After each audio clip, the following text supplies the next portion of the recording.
It's rare I get to see the mist rolling up in the morning. There's a lot of traffic on this street, even this early in the morning.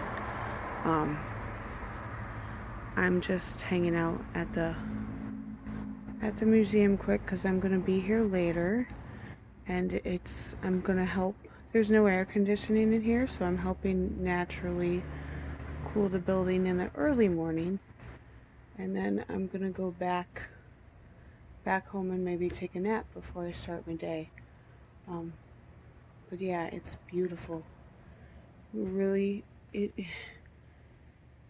the mist rolling off like this, you have to get up pretty early to catch it like this. But I love the way it looks along the cemetery.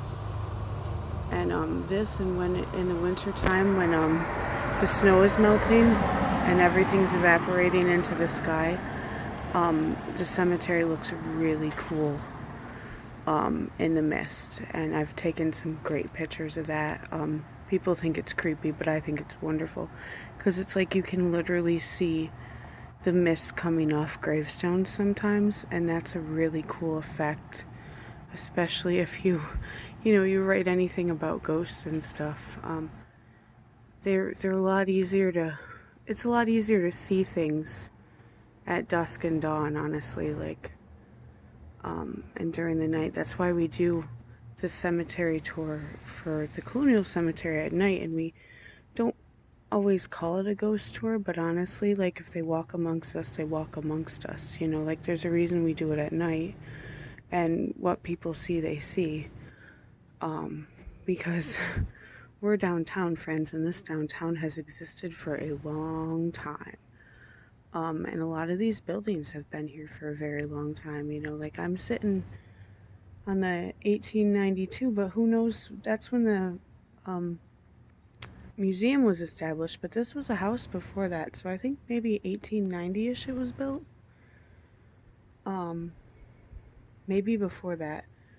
And it's a great building to preserve artifacts, and that's why they, bought the building, actually, but it's the youngest one among the three that we are currently in charge of right now, because the drum house was, gosh, I don't know, like when Sir William built the town. Like, that's when that house was built, like it was one of the first. It's physically moved locations, but that house was built when the town was built. And that stone wall, one of the churches, one of the first things that was built, and it was originally built right down there, and the stone wall and the cemetery were right there. So pre-revolution, you know what I mean? Not necessarily in this location, but definitely pre-revolution. And then the Burke, which is just up the street a little bit, that's Mysteries block right there. So that is the Mysteries is 1881 and 1889. And a lot of the buildings on the street have been there for a long time. But the park wasn't the park until the 70s, because that was all buildings as well. And apparently there was a fire. And after the fire was finished, or was it fire, or did they just rip them down? It's hard to tell.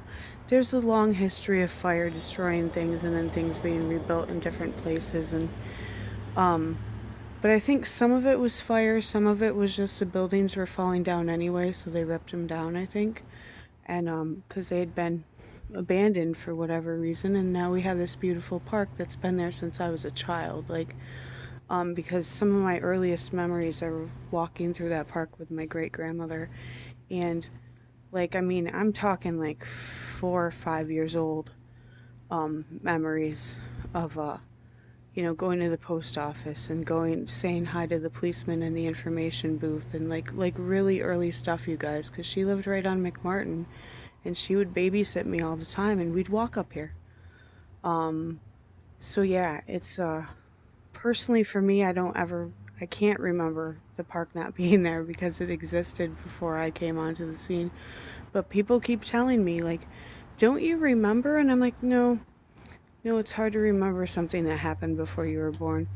But yeah, so people tell me, not that much older people than me, are telling me that there are buildings there, and don't you remember this building, and don't you remember that building? And I was like, nope. And then when I found out the time frame, I realized why. Because that park, for me, that park's always been there. Because you know, it's I started in 81, you guys. Like I know some of you already graduated from high school, but it's yeah.